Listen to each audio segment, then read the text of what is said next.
Ele estava prestes a assinar o fim de centenas de empregos quando 3 pequenos pés chegaram primeiro. A caneta preta rangia contra o papel branco, um som seco que preenchia a sala de reuniões vazia. Fora dali, as luzes da cidade cintilavam como um tecido de promessas quebradas. Telas de vidro refletiam a solidão daquela mesa de mogno onde Henrique, de terno bem cortado e peito apertado, alinhava nomes e números que não eram apenas símbolos. Eram rostos que ele jamais conhecera, refeições que deixariam de existir, fretamentos de ônibus que sumiriam, contas com data marcada. A pilha de cartas estava organizada em 3 pilhas: cortar, manter, reconsiderar. Ele tinha passado a noite movendo folhas entre as pilhas como quem remexe na própria consciência. Henrique tinha pouco mais de 30 anos. Era um homem com nanismo. Sua estatura não definia, portanto não reduzia, a presença que tinha de sobra no olhar. Havia nele uma disciplina herdada, talvez de um pai ausente de gestos carinhosos, talvez de uma mãe que ensinara a se assentar na mesa dos grandes. Crescera entre ordens e expectativas, em casas onde a aparência do controle valia mais que a gentileza. A empresa era, de alguma forma, seu altar. Tudo o que ele conquistara passava por sua cabeça: decisões racionais, cortes cirúrgicos, reluzentes tabelas que nunca mentiam. Naquela noite, porém, as tabelas pareciam mentir. Cada assinatura pesava como um tijolo. No fundo, ele sabia que os números pediam sacrifícios, sentia o tremor da responsabilidade que o depositava ali.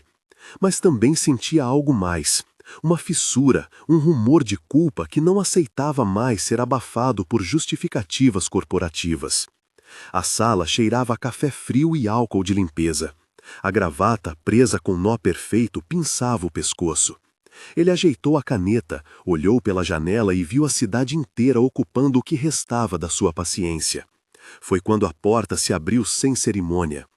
3 corpos pequenos atravessaram a soleira num caos preciso: um par de meias manchadas de terra, uma fralda mal presa, um ursinho sem um dos olhos tropeçando entre as pernas.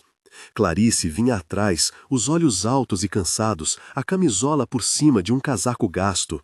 No braço, encaixados como que por imã a um tronco invisível, vinham Pedrinho, Paulinho e Serginho, os trigêmeos que, para o mundo, mal passavam de ruído urbano, mas que para ela eram a pauta imutável da vida inteira. Henrique olhou para os 3 como se visse passarado pousando pela primeira vez no peitoril. O menor chorou, o do meio agarrou-se à barra do paletó, deixando pequenas marcas de dedos pegajosos. O terceiro, curioso, encostou a testa no joelho do homem e riu, um som tão incongruente naquele chão de mármore que parecia um erro da realidade. Não houve cerimônia, as crianças não estudaram etiqueta, não pediram permissão, apenas chegaram e fizeram o que crianças fazem com quem elas sentem seguro: ocuparam. Henrique, que sempre media a distância, sentiu uma trégua no peito. Era como se a fita que prendia sua respiração se soltasse e deixasse escapar uma primeira risada, um som breve e surpreso que mal podia chamar de riso. Clarice parou na porta, as mãos inquietas, o corpo cheio de desculpas. "Desculpa, senhor, eu só vim buscar as crianças. O João não pôde, não tem ninguém."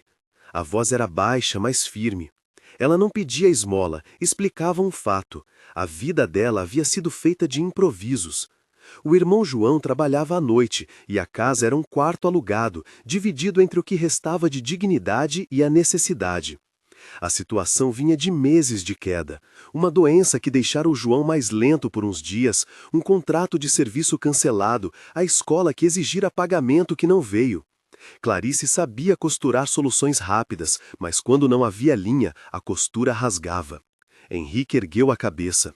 Havia ali, naquele contato inocente das crianças, uma ancoragem.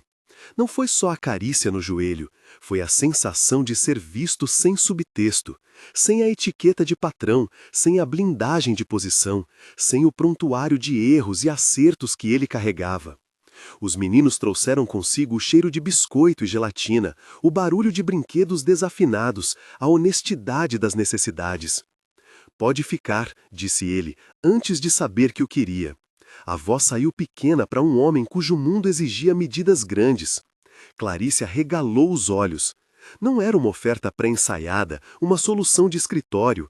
Era uma reação, talvez um gesto instintivo para conter uma humanidade que ali, pela primeira vez em muito tempo, parecia suplicar por contato. Ela hesitou.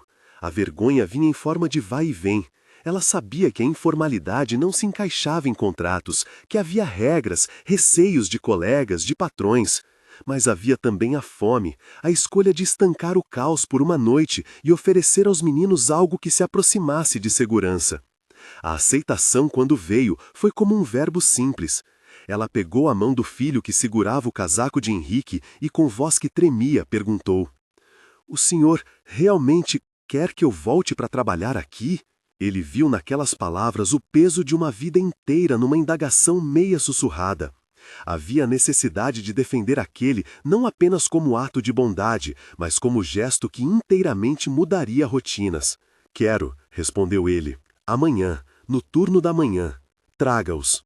Haviam coisas que o dinheiro não resolvia, outras que um contrato poderia não cobrir. Ele não sabia ainda como manteria a promessa. Não conhecia o jeito que Clarice lidava com planilhas ou com reuniões.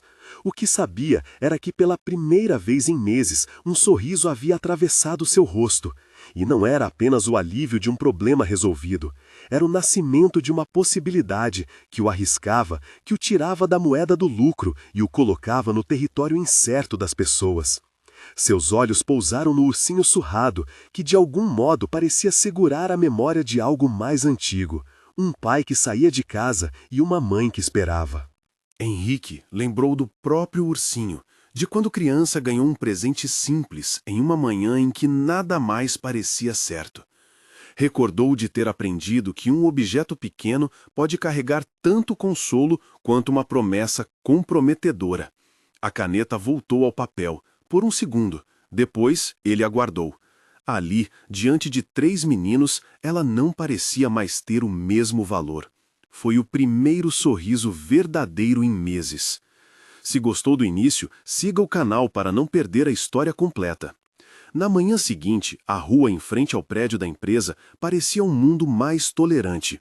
O sol espremia-se entre edifícios altos e acanhados, desenhando fissuras douradas no asfalto.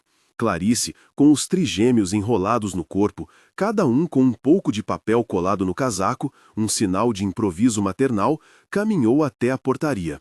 O segurança, que meses antes mal a notara, agora viu nela algo que ultrapassava a função de faxineira. Via alguém que suportava o peso de 3 pequenos. Patrícia, que cuidava do setor de recursos humanos e havia sido testemunha das primeiras conversas, esperava na recepção com olhos atentos. Era ela quem assumira com delicadeza a tarefa de desenhar o que não existia em políticas: espaço, tolerância e treinamento. A adaptação começou com um mapa simples.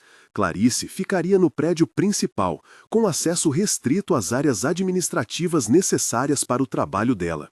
Haveria uma sala improvisada para os momentos em que os meninos vinham.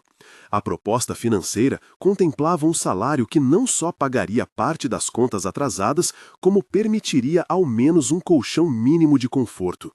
Henrique sugeriu timidamente que eles também discutissem um horário de chegada flexível. Nos dias em que algum imprevisto aparecesse, havia uma rede dentro da empresa. A ideia era nova e, para muitos, inimaginável. Clarice assinou um termo simples, não um contrato de adoção, mas um documento de trabalho que incluía cláusulas de proteção. Ela perguntou sobre direitos, FGTS, proteção em caso de doença. Pediu garantias para que os meninos tivessem um lugar para ficar. Pediu que, caso algo acontecesse, o emprego não fosse o primeiro a ir embora. Henrique ouviu tudo. Em silêncio, ele fez promessas que não cabiam nos papéis. Garantir a segurança, cuidar para que não se sentissem um fardo. Essas promessas não eram grandiosas, eram concretas. Um plano de transporte para que João, quando necessário, pudesse levar os meninos. Um fundo mensal para remédios e, se possível, um espaço para que as crianças tivessem uma rotina menos precária. Enquanto Clarice saía com os meninos, Patrícia acompanhava-as como quem acompanha um nascimento. Havia tensão no ar, corredores murmuravam. Vanessa, do departamento financeiro, passou com a sobrancelha arqueada. Regina, do setor de compras, comentou baixo: preguiça e condenação encontram sempre uma saída. Fofocas se insinuam antes mesmo que os fatos se assentem. Mas, ao contrário das palavras que cortavam como lâminas, ideias práticas começavam a se materializar. Henrique, que à noite assinara demissões, começou a assinar também cheques para adaptações. Cadeiras infantis, um microberço, um trocador, um fecho mais seguro para portas. Era uma economia minúscula diante do balanço geral, e ainda assim, para ele, parecia uma revolução íntima. As primeiras semanas foram um amontoado de ajustes. Clarice aprendeu a conciliar horários, a trazer lanche extra, a improvisar sonecas entre uma reunião e outra. Patrícia fez um treinamento rápido sobre rotinas de higiene. Ensinou a Henrique, em uma conversa reservada, como segurar um bebê direito sem parecer desajeitado. Henrique praticou a respiração do protetor. Na primeira vez em que entrou na sala improvisada para checar se os meninos dormiam, sentiu a madeira da porta sob os dedos e descobriu que, ainda que sua estatura fosse pequena, o gesto de inclinar-se para encher um copo de água podia ser, para outras pessoas, um ato de intimidação ou fragilidade. Ele escolheu a fragilidade. Ainda havia resistência. Algumas vozes, em particular a de Vanessa, murmuravam sobre imagem corporativa, sobre a fragilidade de um CEO que permitia concessões. Comentários atravessavam corredores. Será que ele não está perdendo o foco? Outros, mais cruéis, questionavam a legitimidade do gesto. Qual o interesse real? Uma jogada midiática?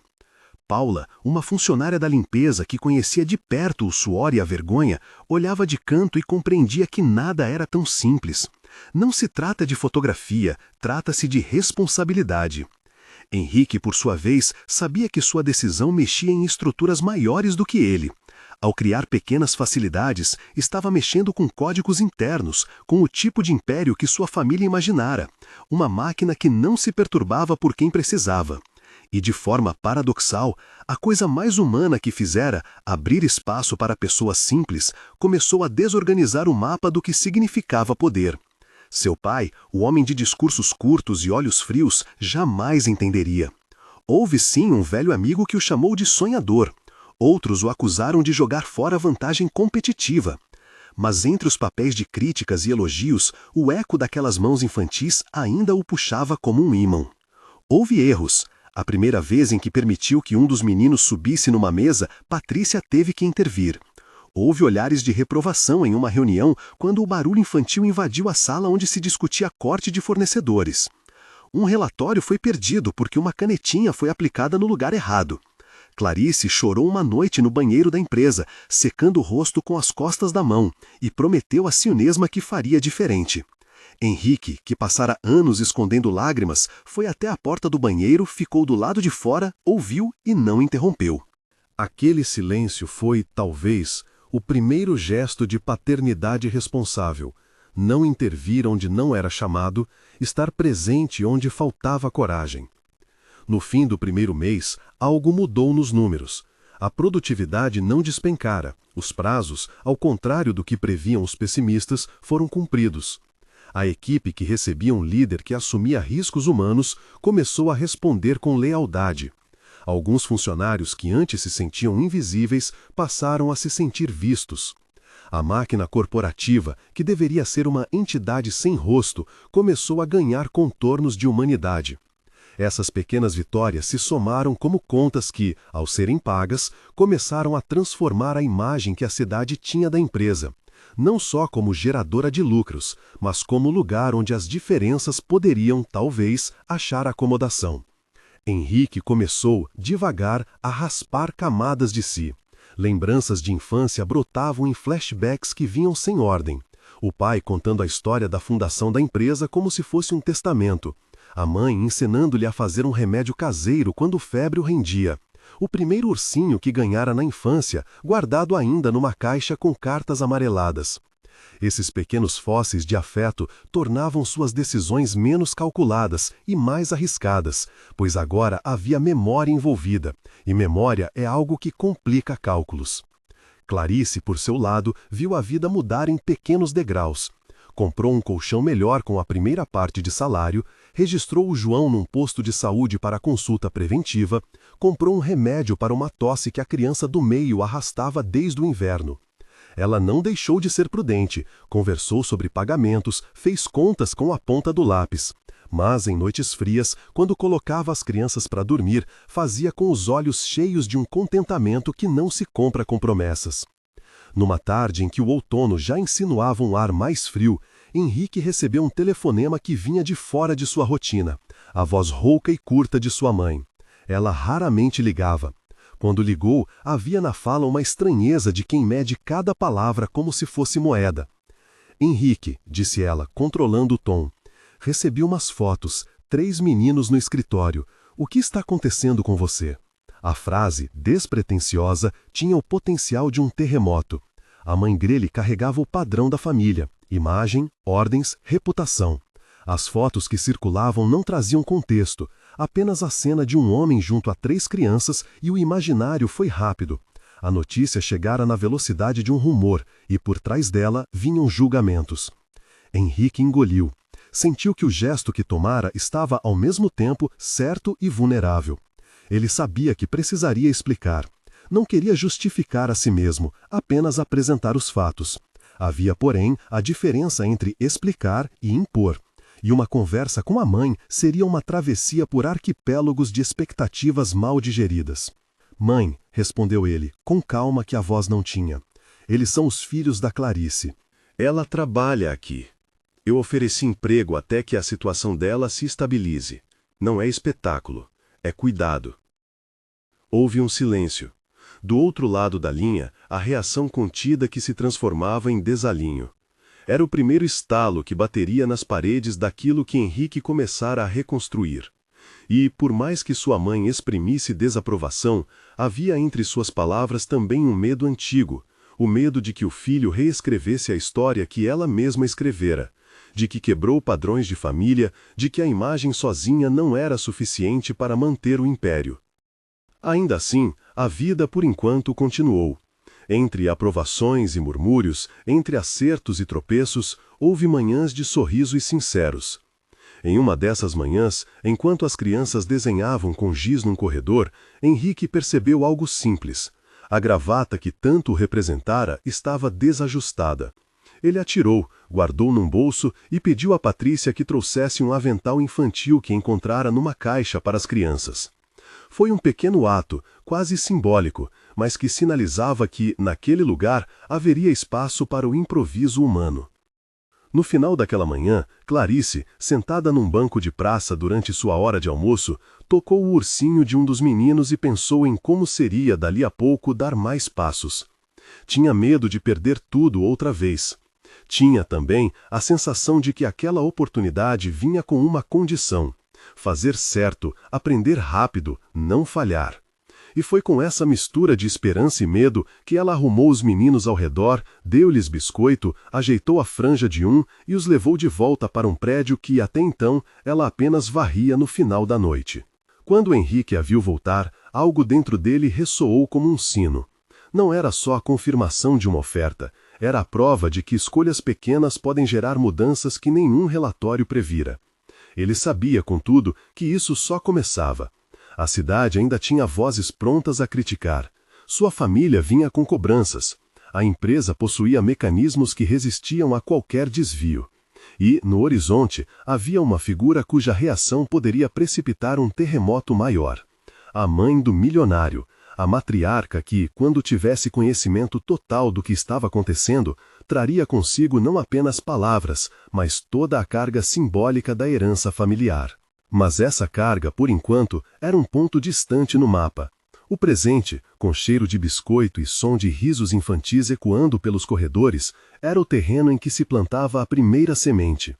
Henrique fechou os olhos por um instante, sentindo a textura da gravata no bolso da calça, lembrando do ursinho da infância e do homem que ele não queria mais ser. Alguém que apenas contava ganhos e perdas, sem perceber que havia vidas entre as colunas. Houve noite em que ele se pegou olhando para uma foto antiga no escritório. Uma imagem em preto e branco do fundador da empresa, um homem com olhar rígido. Henrique a cobriu com a mão por um segundo, e, quase que como um sussurro, disse a si mesmo que não poderia mais deixar que o legado fosse apenas um capricho de poder.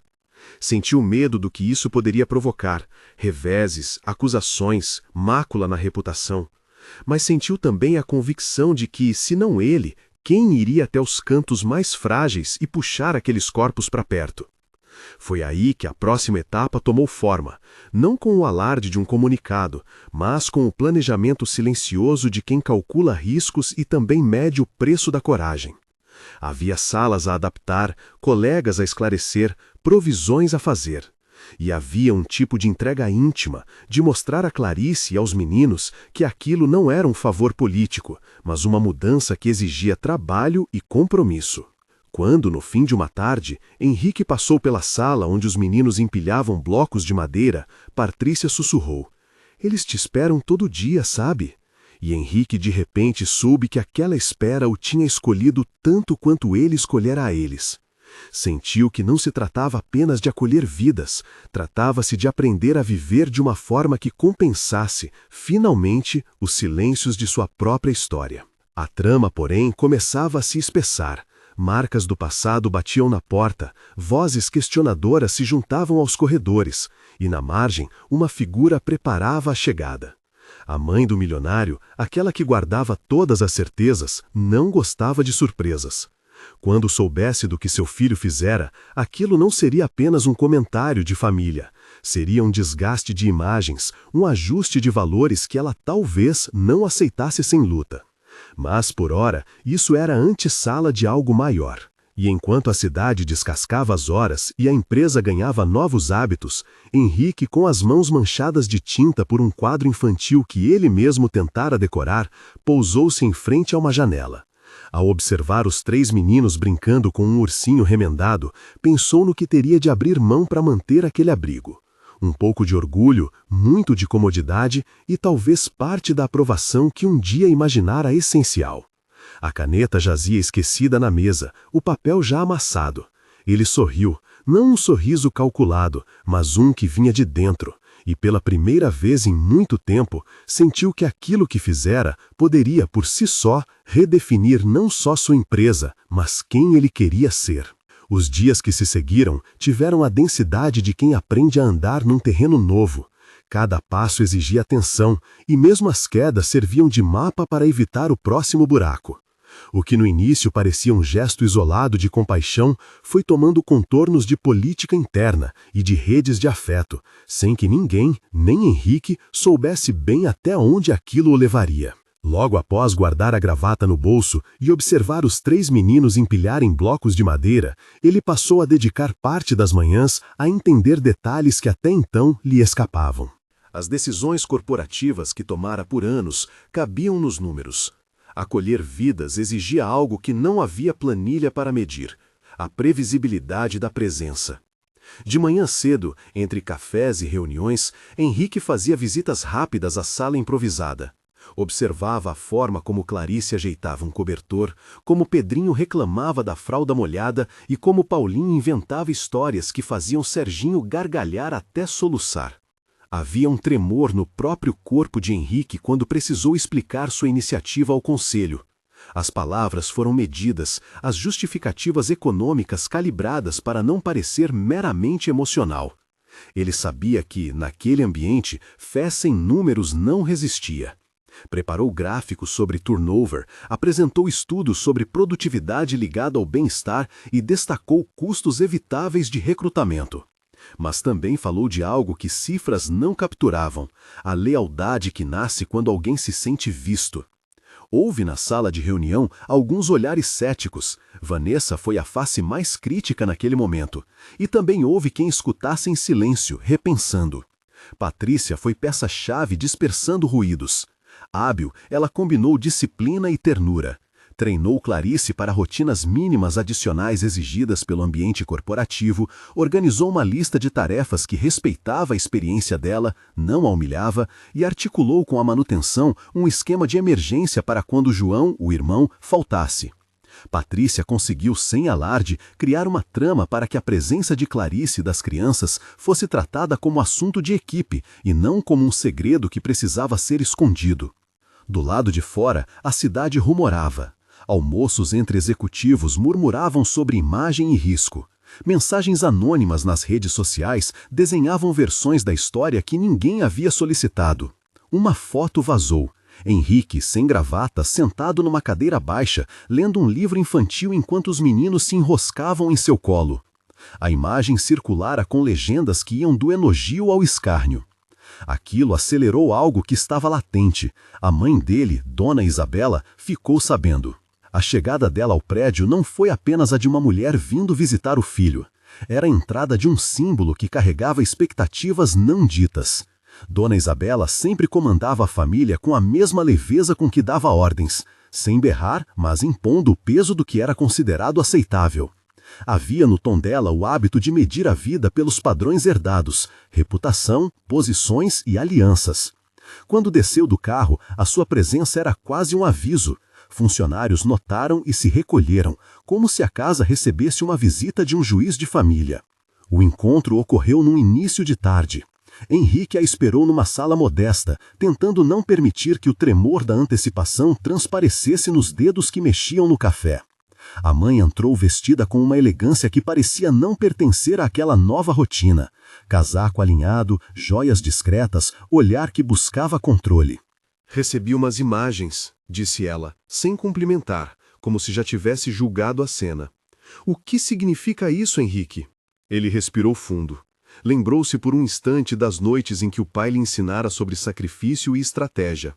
Lembrou-se também de um remédio caseiro que a mãe fizera quando ele era criança. Gestos simples que revelavam outras camadas daquela mulher. Não quis transformar a conversa em combate. Contou os fatos com clareza.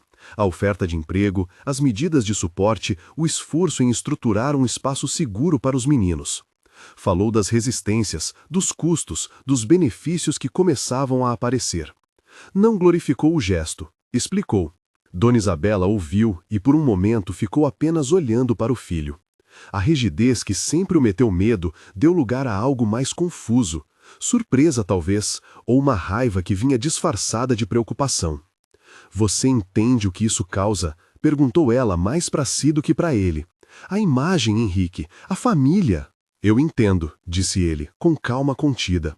E não fiz isso para a imagem, fiz porque não suportava continuar a delegar decisões que mexem com vidas. Ela não falou por alguns instantes. O silêncio teve o peso de anos. Depois veio a pergunta que carregava o julgamento e por trás dele uma ferida antiga. Você se lembra de como nosso tio morreu por causa de uma aposta errada? Perdeu tudo, a família sofreu. Não quero que essa empresa se torne um risco.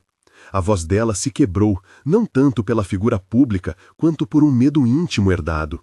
Mas eu também fico perdida. O que você espera que eu diga? Não foi um ataque, foi, em última instância, uma confissão envernizada. Ela temia perder a linha que assimilara como segurança. Henrique, por sua vez, ouviu a vulnerabilidade da mãe e não a anulou com uma resposta pronta. Havia naquele momento uma possibilidade de diálogo que podia romper mais do que uma tradição. Podia ensinar aquelas pessoas que o controle não é a única forma de cuidado. Ainda assim, a chegada de Dona Isabela acelerou uma série de reações fora do alcance dos dois. Reportagens locais passaram a discutir o caso como se fosse exemplo de bondade ou incompetência. Alguns acionistas telefonaram, preocupados com a percepção do mercado. Houve cobranças sobre a transparência do uso de recursos da empresa. Vanessa, que antes cochichara, ganhou voz num documento pedindo revisão das decisões. Em reuniões fechadas, críticas pontuais foram lançadas à gestão. Henrique viu surgir um inimigo menos definido, a dúvida pública. E, no entanto, por baixo de todo esse ruído, cresceram pequenas vitórias concretas. A diretoria de operações apoiou uma proposta de Henrique para financiar um espaço infantil profissional, um projeto de responsabilidade social com recursos da própria empresa, mas também com parcerias. Havia custos diretos, reformas, creche, contratação de uma assistente qualificada. Mas havia ganhos menos palpáveis, um aumento discreto na retenção de funcionários que notaram o cuidado com colegas, uma melhoria no clima organizacional e a natural multiplicação de gestos de solidariedade. João, o irmão de Clarice, encontrou com o tempo uma estabilidade que permitiu-lhe devolver noites de sono. Convencido pela primeira vez a procurar ajuda médica, conseguiu o diagnóstico que o colocaria em acompanhamento, e isso tranquilizou Clarice. Ela começou também a poupar parte do salário para emergências, e a pequena sobrancelha de independência no rosto dela foi, ao mesmo tempo, um alívio e uma responsabilidade maior. No escritório, as relações mudaram em pequenos gestos. Regina, que antes havia murmurado críticas, admitiu em uma conversa privada que sentia vergonha de ter julgado sem conhecer. Pediu desculpas a Clarice num corredor e o pedido, surpreendentemente sincero, foi recebido com a dignidade de quem sabia que perdão não apaga o passado, mas permite seguir. Patrícia, que desde o primeiro dia agiu como ponte, recebeu uma proposta de promoção, coordenadora do projeto social que viria, com salário compatível e reconhecimento institucional. Ela aceitou, não por vaidade, mas porque queria transformar o cuidado em política de empresa. Houve tropeços, claro. Um episódio circulou em que a criança mais velha, empolgada, correu por uma sala e derrubou um vaso caro. Fofocas reavivaram, e alguém escreveu numa mensagem interna que isso era prova do descuido. Clarice, humilhada, chorou em casa. Mas Henrique, que passara anos evitando lágrimas a cargo do peso da expectativa, foi até a porta, ficou do lado de fora e esperou. Depois, quando entrou, não trouxe soluções dramáticas, apenas trouxe uma sombra de normalidade. Disse que consertariam o vaso, que incidentes acontecem e que o mais importante era que as crianças se sentissem seguras. Esse gesto, pequeno aos olhos de uma corporação, foi um alicerce para a construção do vínculo. Enquanto tudo se organizava, os meninos cresceram em confiança. Pedrinho, o mais velho, começou a articular palavras com mais precisão. Paulinho, o do meio, mostrou gosto por desenho. Serginho, o mais calmo, adorava ouvir histórias de personagens heróicos. E Henrique, tímido com narrativas infantis, aprendeu a inventar contos. O homem com nanismo, cuja imagem havia sido construída em discursos de rigor e austeridade, desenvolveu uma habilidade nova, a de consolação. Aprendeu a cantar canções tortas em noites de dor, aprendeu a fazer pão simples nas manhãs de domingo, aprendeu a responder sem ironia às perguntas lúcidas de Pedrinho sobre como aquilo tudo aconteceria. Mas o ponto de ruptura que o título da história prometia estava por vir. A notícia da iniciativa havia se transformado num ruído que não cabia só nos corredores. Uma ação judicial menor, movida por um investidor descontente com a mudança de estratégia, ganhou manchete. O investidor pretendia forçar a empresa a rever medidas que, segundo ele, prejudicariam os resultados. A ação não era necessariamente justa, mas tinha o poder de transformar a narrativa pública.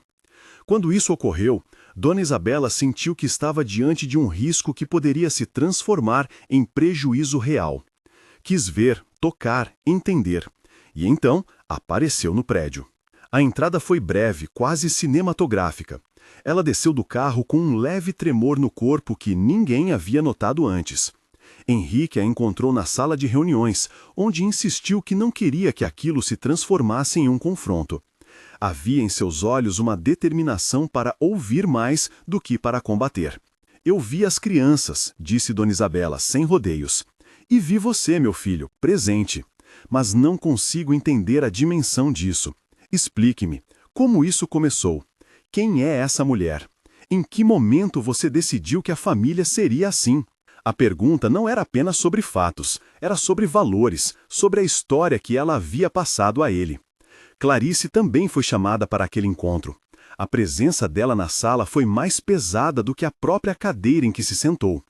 Ela pôs os trigêmeos num canto seguro e entrou com passos que denunciavam tanto vergonha quanto coragem. Não havia submissão em sua postura. Havia firmeza na necessidade de respirar. Quando Clarice falou, fez de sua fala um gesto de verdade simples. Contou os meses de dificuldades, as contas, as escolhas que a colocaram naquela porta naquela noite. Falou de João, de noites sem jantar e de noites em que contava moedas para comprar leite. Não pediu piedade, pediu tratamento digno. A narrativa da mulher que livra seus filhos da precariedade pôs em choque uma elite acostumada a ouvir desculpas e justificativas. Dona Isabela observou tudo. seus dedos entretidos numa bolsa caríssima que parecia conter mais tradição do que verdade. À medida que as palavras de Clarice foram sendo ditas, a máscara da matriarca começou a ruir. Não por ódio, mas por surpresa. Era como se aquilo que ela sempre presumira sobre a sociedade estivesse sendo confrontado com uma visão que a tornava, de repente, humana e falível. Havia também um elemento de vergonha, a consciência de que sua formação havia incentivado a distância e a proteção de privilégios. Quando finalmente falou, não foi para acusar Clarice, o que poderia ter sido esperado, mas para se dirigir ao filho. Você pode dizer que fiz o que era preciso para proteger nossa família, disse ela, as palavras saindo em pequenos fragmentos. Mas eu não esperava que você se colocasse assim em risco. O que me assusta é que não sei se sei protegê-lo de mim mesma. Henrique sentiu, naquele momento, que a rigidez do mundo que a mãe representava não era apenas sobre aparência, mas sobre medo.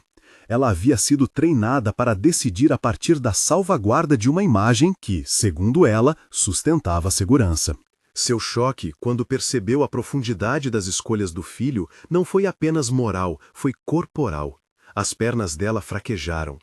Ninguém planejou o que aconteceu em seguida. O corpo da mulher, carregado de tensões e noites mal dormidas, cedeu. Ela desabou numa cadeira, depois no chão, e os ruídos na sala se transformaram em passos apressados. A queda da mãe do milionário não foi espetáculo, foi um evento que expôs vulnerabilidade. Clarice correu, instintivamente, levando a mão de um dos meninos. Henrique, sem pensar em autoridade, ajoelhou-se perto da mãe.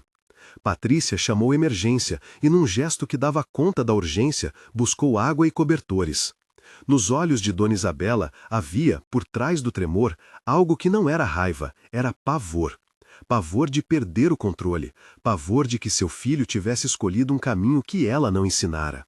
Quando a ambulância chegou, os profissionais agiram com a eficiência que o caso exigia.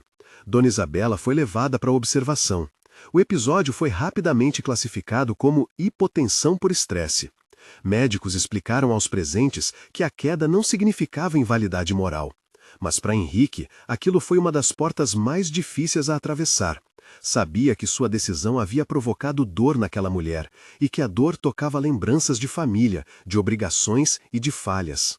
No leito do hospital, quando Dona Isabela acordou, a conversa que se seguiu foi menos sobre acusações e mais sobre confissões. Sozinha com o filho, ela deixou que o discurso rígido caísse por terra e permitiu uma expressão de fragilidade que ninguém havia visto antes. O medo de ser esquecida, o medo de que o legado desaparecesse. Henrique ouviu não com raiva, mas com compaixão firme. Contou-lhe que sua escolha não foi espontânea, que pesara cedo e mal, mas que também foram um esforço para alinhar valores à prática. Falou do sorriso das crianças, do trabalho duro de Clarice, do medo de ver vidas transformadas por decisões puramente financeiras. Dona Isabela conteve o pranto, não por orgulho, mas por confusão. Num momento de intimidade, falou com uma sinceridade que fragilizava. Sempre achei que proteger a família era manter distância do que me parecia perigoso, mas talvez eu tenha confundido proteção com isolamento. Havia ali, enfim, o reconhecimento de que os valores que ela passara eram por vezes blindagens que negavam humanidade. Não foi um perdão automático, foi uma fissura que permitiu a entrada de outras luzes. A reação dela, o desmaio, serviu como clímax emocional, sim, mas não como julgamento. Foi o resultado de uma vida inteira de tensões contra a novidade da escolha do filho. No desmaio, havia fragilidade que pediu socorro e não aplauso. Depois disso, as conversas ganharam tom de negociação. Dona Isabela pediu para conhecer Clarice, não para humilhá-la, mas para entender melhor as escolhas que os rodeavam. Foi nesse encontro que Clarice, com voz firme, disse o que precisava. Garantia de trabalho digno, segurança para seus filhos e respeito. Nada de melodrama, só pedidos objetivos. Aos poucos, com borges de paciência, a família foi recompondo laços. Dona Isabela não se tornou imediatamente uma apoiadora incondicional, mas passou a frequentar encontros curtos, um café na cozinha da empresa, uma visita à sala dos meninos onde, pela primeira vez, tocou num ursinho remendado sem fingir indiferença. Em algumas tardes, ficou apenas observando, talvez temendo, talvez aprendendo. E em outras, trouxe consigo um buquê simples, gesto que trouxera mais reconhecimento que qualquer discurso. Do lado corporativo, a crise judicial perdeu força à medida que a comunidade começou a perceber que havia algo diferente acontecendo na empresa. Não foi um salto de crescimento mágico, foi um processo lento de reconquista de reputação. Clientes antigos permaneceram, contratos foram renegociados e, lentamente, uma narrativa mais humana começou a substituir a antiga imagem de engrenagem fria. A imprensa, que antes fizera sensacionalismo, publicou matérias mais comedidas, descrevendo um projeto de responsabilidade social em expansão. Patrícia construiu o projeto da creche como se desenhasse um mapa de segurança. Profissionais qualificados, parcerias com um centro de assistência social, contratos que explicitavam direitos e deveres. A empresa financiou parte e uma rede de voluntários locais participou das primeiras atividades. Foi uma vitória que veio do esforço coletivo, não apenas a generosidade de Henrique, mas o empenho de muitos que passaram a entender que o cuidado com o outro não era um custo, mas um investimento de dignidade. Clarice, consolidada por sua própria competência, passou a sentir que suas decisões voltavam a ter peso. Ela participou ativamente das reuniões sobre turnos, trouxe sugestões de como tornar os espaços mais seguros para as crianças e fez questão de ensinar aos outros a não tratar seus colegas com pena. A sua voz, jamais firme, passou a ecoar nos corredores não como pedido, mas como proposta. João, trabalhado pela responsabilidade e pelo apoio que recebeu, conseguiu uma vaga numa empresa de logística que lhe permitia horário compatível com as necessidades dos meninos. Não era a solução perfeita, mas era uma estabilidade que permitia pequenas respirações. Em casa, os meninos viram a rotina estabilizar. Escola regular, remédios em dia, sono com menos ruídos. Havia ainda dificuldades cotidianas, mas também a presença de gestos que antes não existiam. No lado humano do processo, Henrique descobriu que liderar era mais do que impor decisões, era aprender a ouvir. Havia tropeços de sua parte, mensagens mal colocadas, decisões que pareciam paternalistas e que Clarice rebateu com a paciência de quem não queria favores, mas possibilidades. Em uma tarde em que discutiam o aumento do fundo de assistência, Clarice questionou: quem garante que isso não será só uma ajuda passageira? A pergunta não foi mal intencionada. Era a voz de quem já vivera promessas quebradas. A resposta dele foi concreta.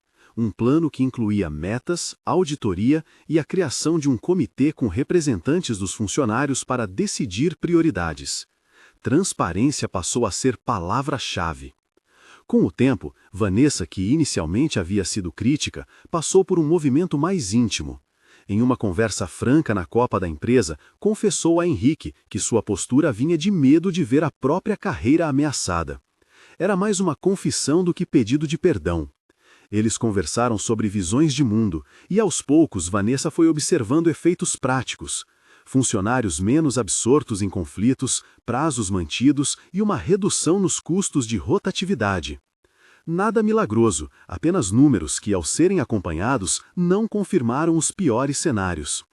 Há uma cena que ficou marcada. Uma reunião em que, ao final, após debate tenso sobre cortes operacionais, Henrique trouxe na mesa um desenho feito por Paulinho. Era um traço simples demais para quem estava acostumado a discussões duras. Mostrava uma casa, 3 figuras e um homem menor, talvez representando Henrique, que levantava a mão e sorria. O desenho foi lido em voz alta e alguém riu do modo mais genuíno, limpando a tensão. Ali, a empresa entendeu que parte do capital que se cria não se mede só em balanço, cria-se confiança, cria-se história. A mãe do milionário, ao recuperar-se, tomou uma decisão que surpreendeu muitos. Em vez de colocar barreiras, participou de uma reunião pública na empresa, onde ouviu relatos de funcionários sobre como pequenas mudanças mudaram suas vidas. Não aplaudiu tudo, não passou a ser uma entusiasta crítica, mas havia um elemento novo em sua fala: reconhecimento. Numa certa tarde, diante de um grupo, disse que estava aprendendo que o legado que desejava proteger também podia incluir a compaixão. Foi um gesto que nem apagou o passado, nem reconciliou todas as feridas, mas abriu portas. O tempo começou a curtir as arestas. Os resultados financeiros, ao cabo de alguns trimestres, mostraram que a empresa não só havia se mantido, como conseguiu recuperar-se com estabilidade. Não foi crescimento estrondoso, mas um processo consistente e sustentável. As políticas que Henrique implementara, creche, fundo emergencial, horários flexíveis, tornaram-se parte de um plano de recursos humanos que a organização decidiu publicar como estudo de caso. Outras corporações curiosas telefonaram para saber detalhes. Era um novo patamar, políticas que nascem do afeto e se sustentam por critérios. Na esfera íntima, os laços também se transformaram. Em uma manhã ensolarada num parque, aconteceu algo que Henrique guardaria como prova concreta de que o caminho escolhido valera a pena. Um banco de madeira, uma tarde de sol e 3 crianças que corriam atrás de uma pipa. Um momento banal. De repente, Pedrinho, o mais velho, correu até ele, pulou no colo e falou com uma simplicidade devastadora. "Titio, eu te amo." A frase, dita com a verdade de quem apenas sente, deixou Henrique atônito. Havia ali um nome que não representava vínculo sanguíneo, mas cuidado. O som daquela declaração foi mais valioso que qualquer reunião de resultados. Ele engoliu a emoção, abraçou o menino e por um instante permitiu-se chorar em silêncio. Não lágrimas de fraqueza, mas lágrimas de confirmação, de que uma escolha que parecia arriscada trouxe algo que uma vida de números não compraria. Clarice observou a cena com um sorriso contido e olhos que guardavam as linhas de uma vida que aprendera a confiar. João, observando a família que aos poucos se formava, sentiu alívio e orgulho. Patrícia, regida pela ética do cuidado, descobriu um propósito renovado.